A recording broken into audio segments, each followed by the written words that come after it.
Ladies and gentlemen, let me start with a simple question. Were you excited when silver hit 590 or were you scared? Because most people celebrated. They saw 59 and said, finally, it's happening. But the people who understand the system, the people who know how money really works, they didn't celebrate. They leaned forward. They watched the reactions. They watched who panicked. They watched what broke first, because the price of silver doesn't tell you the truth. The reaction to the price tells you everything. And when silver reached 59 burrs, the system flinched. Banks tightened liquidity. Hedge funds scrambled to cover short positions. Paper contracts started shaking like a house of cards. And suddenly all the experts who said silver was boring started using words like volatility, instability, temporary spike. No, this wasn't temporary. This was the mask slipping. Most people look at the price of silver and think that's where the story begins. They sit in front of their phones, refreshing charts, celebrating when the price goes up and panicking when it goes down. But the price is never the real story. The reaction to the price is what exposes the truth. The reaction is where the masks fall off, where the lies get uncomfortable, and where the real players make their moves. When silver touched 59, the average person focused on the number. They said, wow, 59, amazing. But the people who understand money, the people who know how the system works behind the curtain, didn't care about the number. They care about how fast the number moved, who reacted first, and who reacted the most violently, because that's what tells you what's breaking. But whenever silver makes a sharp move, banks don't smile. They tighten, they restrict, they freeze, they change margins, they adjust contract rules. Why? Because they're not scared of silver rising. They're scared of what rising silver reveals. Rising silver exposes weakness. It exposes that the paper system is leveraged far beyond what the public realizes. It exposes that promises are being traded instead of real assets. It exposes that physical supply is limited while paper supply is infinite. So the moment silver touched 59, the true story began. Paper holders started sweating. Funds began scrambling. Shorts started looking for an exit door that had suddenly gotten very, very small. And the funny thing is, most people didn't even notice. They were too busy celebrating the number. But the smart money was watching the panic.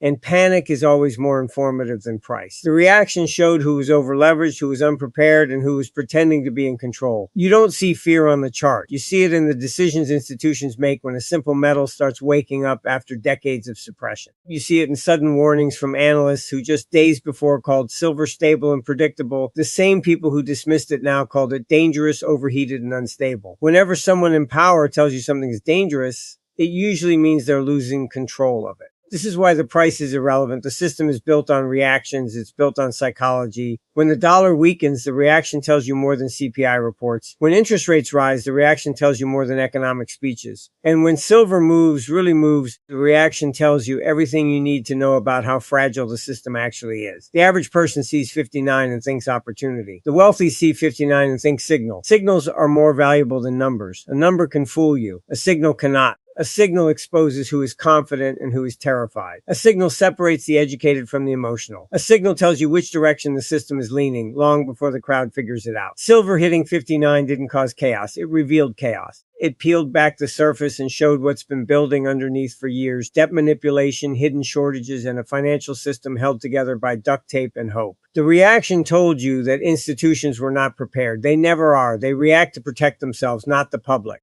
And when they react aggressively, the move wasn't accidental, it was structural. And that's the real lesson. Don't watch the price, watch the behavior. Prices move every day, but behavior only changes when something cracks. The day silver hit 59, something cracked. You could see it in the fear, the scrambling, the rushed adjustments. And once fear enters the system, it doesn't leave. It just waits for the next move. And when that next move comes, the people who watch the reactions, not the price, will be the ones who understand what's coming next. Most people don't understand the difference between paper markets and real metal, and that's exactly why they get hurt. The world of paper markets is built on promises, layers and layers of contracts, derivatives, futures, and claims that only exist as long as no one asks for delivery. Real metal, on the other hand, is simple. You either have it or you don't. No excuses, no delays, no fine print. When you buy silver on paper, you're not buying silver. You're buying someone's promise that silver exists somewhere. You're buying a contract that says, trust me, the metal is out there. But trust is the most expensive asset in the world, and it becomes worthless the moment the system is stressed. Paper silver works perfectly until too many people ask for the real thing at the same time. That's when the truth shows up. That's when the difference between owning value and renting a fantasy becomes painfully clear. The entire paper market is designed to make you feel like you're participating in the real thing. They give you charts, tickers, trades, liquidity. They make it fast, easy, and convenient. But convenience is the bait. The trap is what happens when the music stops. Because paper markets markets depend on the assumptions that almost no one will ever request real metal. The moment that assumption changes, the game changes. When silver prices start rising sharply, paper traders panic first. They know their positions aren't backed by physical supply. They know the leverage is insane. They know that if even 10% of holders demanded delivery, the entire system would collapse. So when silver makes a sudden move, the reaction isn't logical. It's desperate. Margin calls, rule changes, contract adjustments, temporary restrictions. These aren't strategies. These are survival instincts. Real metal doesn't require any of that. Real metal doesn't crash because a computer makes the wrong calculation. Real metal doesn't get liquidated overnight because a broker changed requirements. Real metal doesn't freeze because a bank had too many losing positions. Real metal sits quietly in your hand, unaffected by the chaos around it. That's the power of tangible assets. They exist independently of the financial system. And that independence terrifies the people who run the financial system. The reason the paper market exists is simple. If everyone tried to buy real metal, the price wouldn't be 25 or 59 or even 100. It would be multiples of that. The only way to suppress the true value of silver is to create an ocean of paper claims that dilute the market. 1 ounce of physical silver should equal 1 ounce. But in the paper world, 1 can represent 100, 200, even 500 claims, which means most of what people call silver isn't silver at all. It's a digital promise floating in a system that can evaporate the moment things get uncomfortable. The wealthy understand this. They don't trust promises. They don't trust systems built on debt and leverage. They don't trust institutions that panic every time real money wakes up. They know the difference between owning something and being told you own something. They know that in times of crisis, only the real thing matters. And that's why real metal has survived every empire, every crash, every war, every collapse, because it doesn't depend on confidence. It doesn't depend on politics. It doesn't depend on a bank's balance sheet. It doesn't depend on anyone keeping their word. Real metal is value. Paper silver is confidence. And confidence disappears long before value does. So the question is simple. When the next shock hits the system, when the next wave of fear floods the markets, when the next inflation surge exposes more weaknesses, what would you rather hold, a digital promise written by someone who is already over leveraged, or real metal that has outlived every financial experiment in history? Because when the system gets tested, paper evaporates, metal doesn't. Most people chase price because they don't understand value. They get emotional when something starts moving. They hear the headlines, they feel the hype, and suddenly they're running toward whatever's going up. That's what amateurs do. Smart money doesn't behave like that. Smart money doesn't care about today's price. Smart money doesn't panic when something dips or explode with excitement when something surges. Smart money looks at fundamentals, pattern cycles, and most importantly, value. When silver hit 59, most people screamed, "Is it too late?" That's the mindset of someone who waits for permission. Smart money had already positioned itself long before the move. They weren't surprised by 59. They weren't shocked. They weren't caught off guard because they were never chasing the price. They were accumulating the asset while it was boring, ignored, and dismissed by the mainstream. That's what separates the informed from the reactive. The reactive crowd waits for excitement to tell them what to do. The informed crowd waits for undervaluation. Price is noise, value is signal, and smart money is always tuned to the signal. You can learn a lot by watching how wealth behaves during volatile moments. When silver spikes, the average person thinks, maybe I should buy now, while the wealthy think, this confirms what I already knew.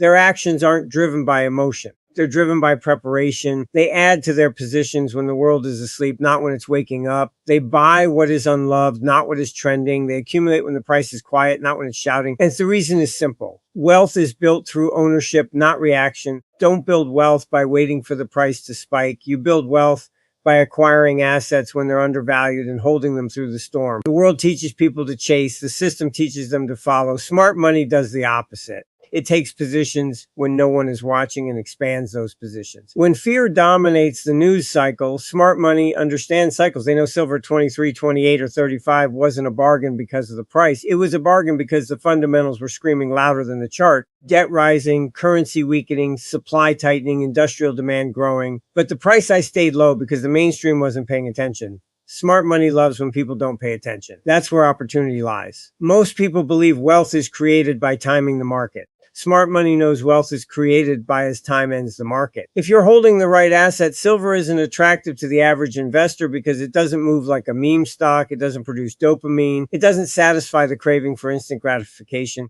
But smart money doesn't need entertainment. It needs protection. It needs a hedge. It needs something real. Value is quiet. Price is loud. And loud things distract weak investors. Quiet things reward patient ones. So while most people panic when silver drops or celebrate when it rises, smart money ignores all that. They understand that noise is temporary, but value compounds. The wealthy don't care if silver is 22 this week or 59 next month. They care about what the world will look like in 5 years. They care about the integrity of currencies. They care about debt burdens. They care about supply shortages. They look at the long game, not the immediate thrill. Accumulation is not an emotional process. It's strategic, it's intentional, it's disciplined, and it's boring. That's why most people avoid it. But the boring moments are where wealth is built. The real money isn't made during the spike. It's made long before it when almost everyone else is asleep at the wheel. That's why smart money wins. They aren't chasing price. They're accumulating value. They're positioning themselves for the future while everyone else is clinging to the present. Price moves, value stays, and the people who understand that difference never fear volatility. They use it the moment silver starts waking up. The most uncomfortable people in the world aren't investors. They're governments, banks, and institutions. Because silver rising isn't just a price movement, it's a spotlight. And that spotlight lands directly on the parts of the financial system that were never meant to be exposed. Silver doesn't just rise, it reveals. And what it reveals is exactly what powerful institutions don't want the public to see. You have to understand something. Governments and banks thrive when people trust paper. They thrive when citizens believe that currency is stable, that financial systems are secure, and that everything is under control. But silver is the enemy of that illusion because silver doesn't lie. Silver doesn't get printed. Silver doesn't obey policies, speeches, or manipulation forever. When silver wakes up and starts telling the truth about inflation, the truth about currency debasement, and the truth about financial fragility. When silver makes a strong move, governments get nervous because it exposes their weakness. Rising silver is a direct statement that the currency is losing purchasing power. Rising silver is a mirror showing the public what inflation reports are trying to hide. If silver goes up fast, it signals the public that something is wrong, very wrong with the money they're using every day. And nothing scares policymakers more than people questioning the money itself. Banks hate when silver wakes up for an even simpler reason. It exposes the leverage game. Banks operate on a fractional system. They lend more than they have. They promise more than they can deliver. They create more financial products than there is real substance backing them. That's fine as long as no one asks for the real thing. But silver is real. It requires physical delivery. It exposes whether the bank actually has what it claims to have. The paper silver market is the perfect example. For every 1 ounce of real metal, there can be hundreds of pieces of paper claiming ownership. As long as no one asks for physical delivery, the illusions stay alive. But when silver starts waking up, people start demanding real metal. And the moment they do, the system begins shaking because the paper world cannot survive a physical audit. Banks know this. Institutions know this. That's why silver rising causes sudden rule changes, sudden liquidity freezes, and sudden market protections. They call it stabilization. In reality, it's self-preservation. Institutions hate rising silver because it reduces their control. Power in the financial world comes from controlling the narrative. When silver is quiet, the narrative is easy to maintain. When silver is loud, the narrative cracks. You can't convince people the economy is strong when a metal that has been undervalued for decades suddenly erupts. You can't convince people inflation is stable when silver is acting like a fire alarm. You can't convince people everything is under control. When one of the oldest forms of money is signaling distress, this is why you see predictable behavior whenever silver wakes up. You see analysts suddenly warning about volatility. You see banks adjusting margin requirements. You see institutions talking about speculative excess. You see sudden articles explaining why silver isn't really important, why the spike is temporary, why people should calm down. They don't do this because silver is dangerous. They do this because the truth silver reveals is dangerous to them. Silver waking up threatens the comfort of institutions that rely on people staying asleep. It threatens the illusion that paper promises are good enough. It threatens the narrative that currencies are stable and policies are effective. It threatens the belief that the system is stronger than it really is. But the real danger for them is what happens next. Once silver wakes up, people's minds wake up too. And once people start asking questions about real money, real value, and real assets, they stop depending on the system. They start protecting themselves instead of trusting institutions to protect them. That's the moment governments get worried. That's the moment banks panic. That's the moment institutions scramble to regain control. Because a public that understands real money is the one thing they fear most. Silver waking up is not a problem for you. It's freedom, but for them, it's a threat. And every time it rises, you can see exactly who's afraid of the truth. Most people wait for the system to warn them before they take action. They wait for the government to announce a crisis, for the banks to admit a problem, or for the news to finally say it's time to prepare. But by the time those warnings arrive, The damage is already done. The system doesn't protect you. The system protects itself. And when the pressure builds, when the cracks widen, when the truth gets too loud to hide, the system will rearrange your future long before you even realize what happened. That's why the real message isn't about silver hitting 59. It isn't about market moves, charts, or headlines. The real message is simple ARS. Protect yourself before the system decides for you, because that's what happens when people wait. They get rearranged. Their savings get rearranged. Their purchasing power gets rearranged, their retirement gets rearranged, their future gets rewritten without them having a say. Look at inflation. Did the system warn you early? No. They told you it was transitory. They told you it was under control. They told you to relax. Meanwhile, your money quietly lost value every single day. Prices rose, wages didn't, and the cost of living squeezed millions of people who trusted the system to tell the truth. That's what happens when you wait. You get rearranged. Look at debt. The world is drowning in more debt than at any time in history. Governments borrow money like there's no tomorrow and then raise taxes, print currency, and devalue savings to pay for their mistakes. Do they warn you before these decisions? No. They simply change the rules. They pass new laws. They adjust rates. They shift the burden onto ordinary people quietly, efficiently, without asking for permission. That's what the system does. It protects itself first. But when you understand this, you start thinking differently. You stop waiting for permission. You stop assuming someone else will take care of your financial security. You realize the system doesn't collapse overnight. It aerodests slowly, silently, while the public stays distracted. And then one day, everything changes at once. That's why the move in silver wasn't a celebration. It was a warning shot. When real assets start signaling distress, you should pay attention. Not because you need to chase the price, but because value is trying to speak to you. Silver rising is not the danger. Silver rising is the symptom. The danger is the system that forced it to rise in the first place. The people who understand this don't panic. They prepare. They diversify. They protect themselves before the storm hits. They move before the crowd. They position themselves for the future instead of letting the future position them. You have to decide which side you're on. Are you going to be the person who waits for someone else to tell you what's happening? Or are you going to be the person who reads the signals and takes action? Because the system isn't going to slow down for you. It isn't going to ask for your approval. It isn't going to give you a warning label when things get tough. It will rearrange everything around you without hesitation. The world is entering a phase where only people who take responsibility for their own financial decisions will thrive. Everyone else will be carried by the current, and currents don't care who they drag under. The message is simple. Protect yourself now, own real assets, hold real value, build your defenses before the next shock hits, because when the system adjusts itself, it won't be gentle. You can either protect your future today or watch someone else rearrange it tomorrow. So here's the real message. Don't focus on 59. That was just a spark. Focus on Bespark Revealed.